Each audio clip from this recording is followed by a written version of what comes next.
E aí pessoal, bem-vindos ao canal Jaleco e Café. Hoje vamos continuar nossa playlist de osteologia, falando sobre histologia óssea. Vamos falar sobre o tecido ósseo em si.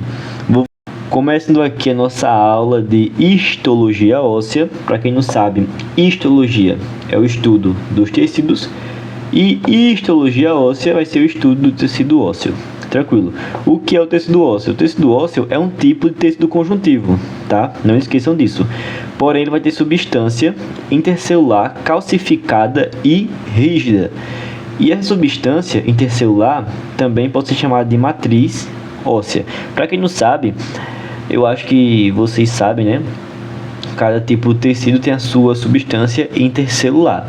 E a substância intercelular aqui do tecido ósseo vai ser a matriz óssea, que vai ser calcificada e rígida, tranquilo? Outras características do tecido ósseo é que o osso é altamente vascularizado e inervado, diferentemente do cartilaginoso, que é um tipo também de tecido conjuntivo que não é vascularizado nem inervado.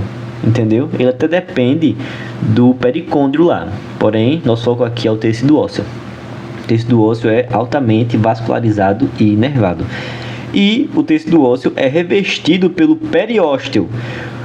Eu não vou aprofundar muito no periósteo nessa aula, porque vamos ter uma aula depois que vai ser o quê? Vai ser a parte macroscópica do osso. E aí vamos ver as estruturas, entre outras coisas. E aí eu vou aprofundar mais na parte do periósteo. O que seria o periósteo? É uma membrana que reveste o osso. Por exemplo, a gente vai ter aqui o osso. E aí, ao redor do osso, vamos ter essa membrana, que é o periósteo. Reveste o osso. Tem função de quê? Tem função de proteção, fonte de células e também vai servir na regeneração de alguma fratura óssea. Como é que funciona? O periósteo, ele é composto de tecido conjuntivo denso e também de células mesenquimatosas, que são lá aquelas células que são células-tronco, né? As células mesenquimais são as células-tronco, e as células-tronco têm o poder, vamos falar assim, tem um poder de diferenciação, conseguem se diferenciar em outras células. Então, quando a gente tem aqui um osso, e esse osso teve uma fratura. Nessa fratura aqui desse osso, o periósteo que fica ao redor dele vai ajudar nessa regeneração. Ele vai pegar as células mesenquimais e vai originar mais osteoblastos, que a gente vai falar daqui a pouco, que são os osteoblastos. Esses osteoblastos vão começar a produzir matriz óssea e aí vão regenerar o osso. E além disso, além de regenerar o osso, vão formar aqui um calo ósseo. Esse calo ósseo, ele serve justamente para que essa região do osso não quebre mais. Então, se você tem algum osso que já teve alguma fratura ou conhece alguém, se você tocar na região que tem uma fratura, por exemplo, vamos dizer que foi aqui a fratura, depois que regenerar, vai ver que formou um calo, uma elevaçãozinha aqui, que é um tipo de defesa a mais, um tipo de proteção a mais que o periósteo toma para que o osso não frature de novo naquela área, porque ele pensa, pô, se quebrou aqui é porque está frágil, precisamos, né, aumentar a proteção. É como se fosse isso. Voltando para a matriz óssea, vai ter dois componentes principais, que é a parte orgânica e a parte inorgânica. O que seria isso? Vamos dizer que a gente vai ter um muro, tá? Vou tentar aqui desenhar um muro, uma parte de um muro, vou tentar desenhar, tá? Aqui uma parte de um muro, beleza? Pronto, aqui um muro. Os tijolos serão a parte inorgânica. E para construir um muro, a gente tem que botar vigas, né, aqui em cima, vigas de metal, para que o muro fique firme, né? As vigas serão a parte orgânica. Lembrem disso. Agora eu vou explicar o que é a parte orgânica e a inorgânica. A parte orgânica, ou matriz osteoide, você pode encontrar por esse nome nas literaturas.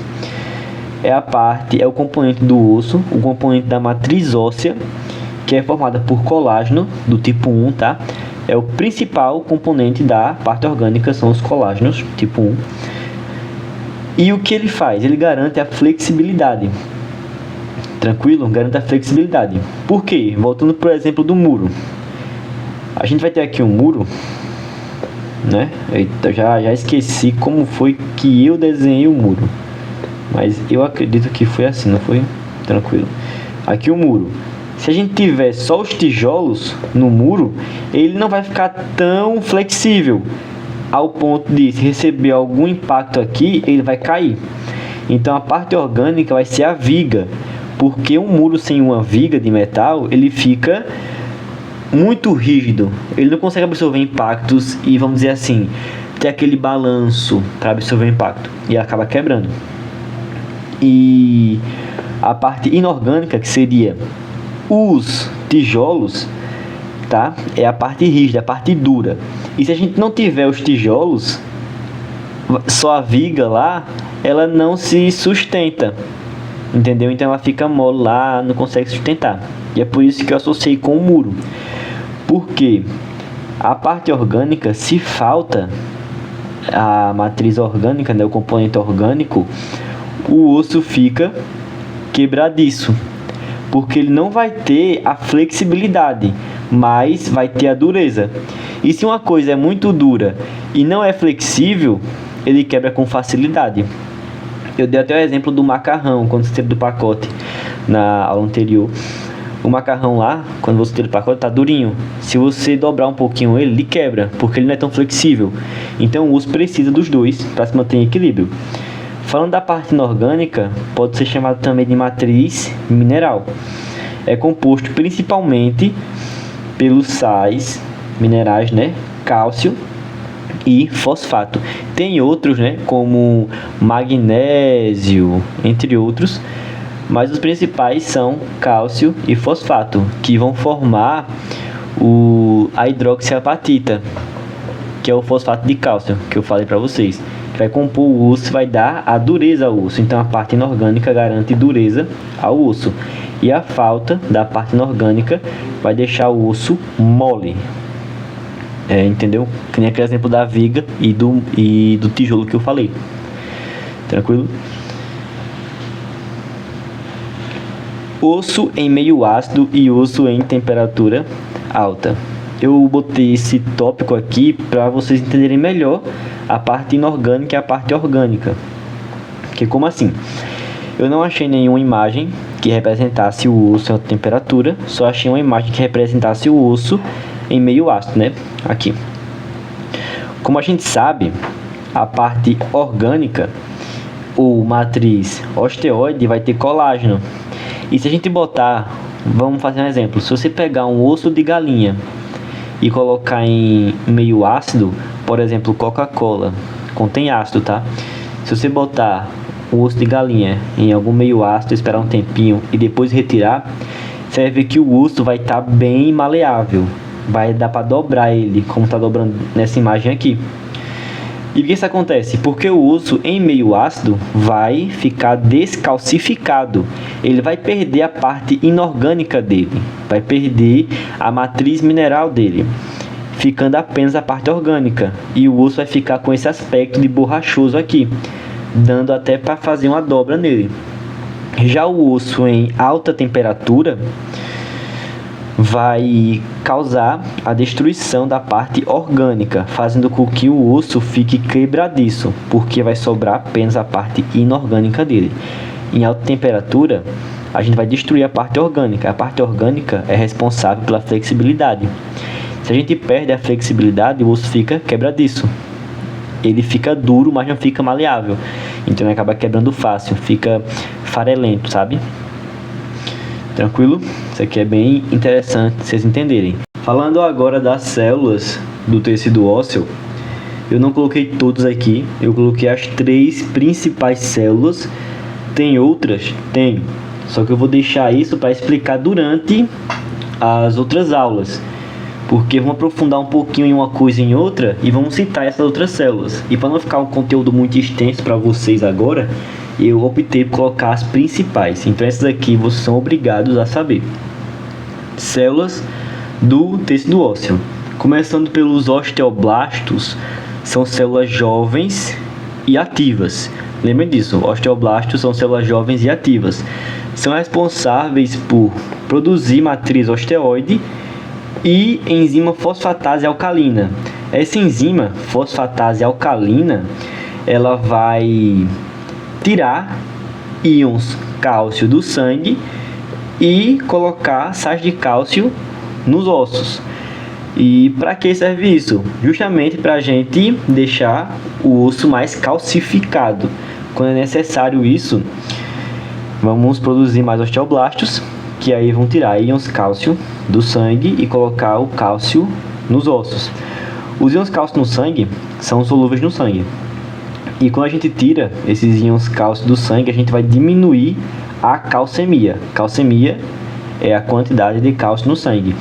E ao tirar esses cálcios do sangue e colocar o cálcio nos ossos, vamos promover a calcificação, colocando sais de cálcio nos ossos. E o que é que estimula a produção de osteoblastos? Vamos mostrar alguns fatores principais, como vitamina A, calcitonina, hormônios sexuais, como estrógeno nas mulheres e testosterona nos homens, beleza? Atividade muscular também estimula a produção de osteoblastos. A atividade muscular a gente entende por qualquer atividade que você faça exercício, tranquilo? Qualquer uma que você estimule os músculos vai estar estimulando a produção de osteoblastos. Eu quero deixar uma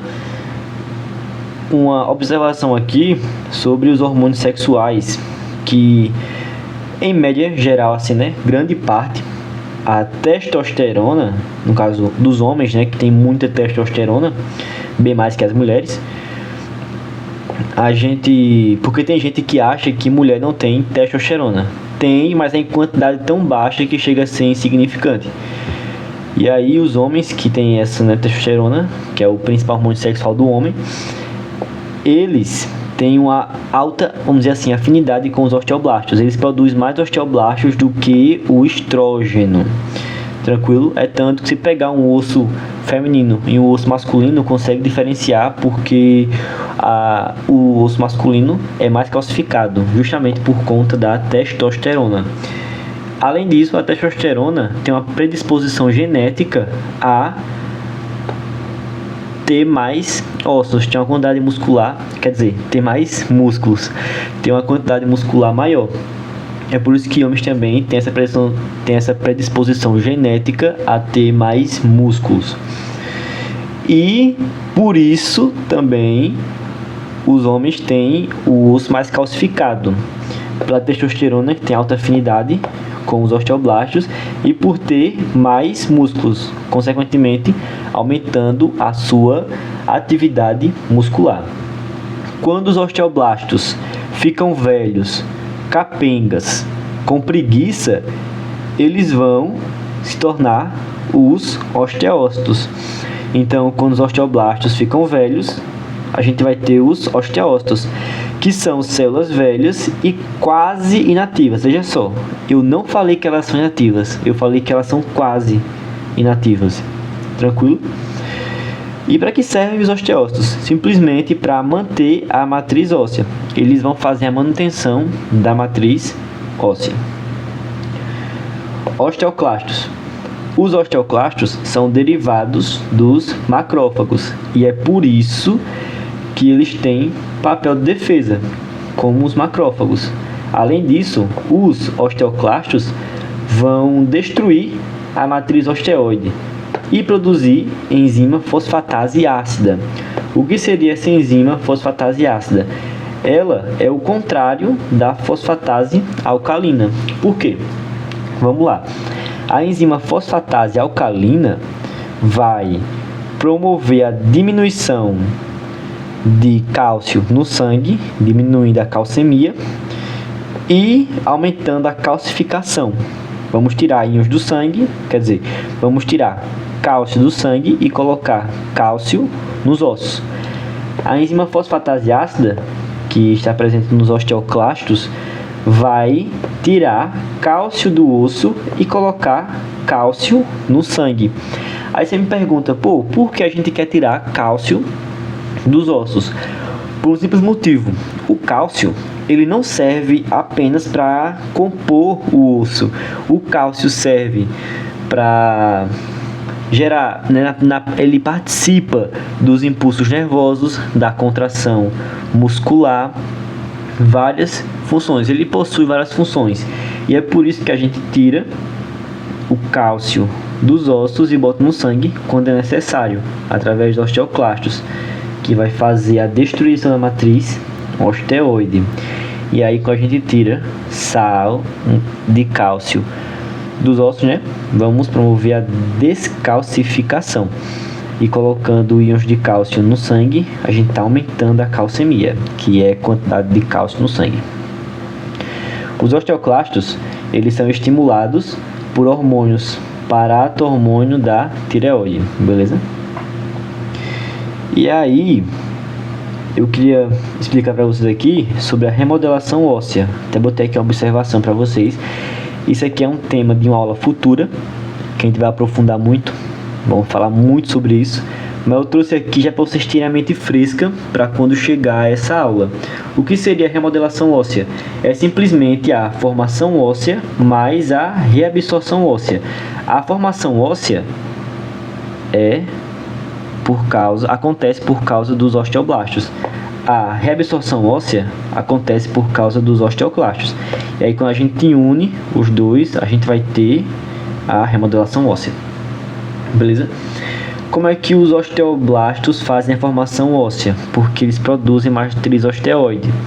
Como é que os osteoclastos fazem a reabsorção óssea? Porque eles destroem a matriz osteoide. E é por isso que os dois são intimamente ligados na remodelação óssea. Beleza? Que é isso.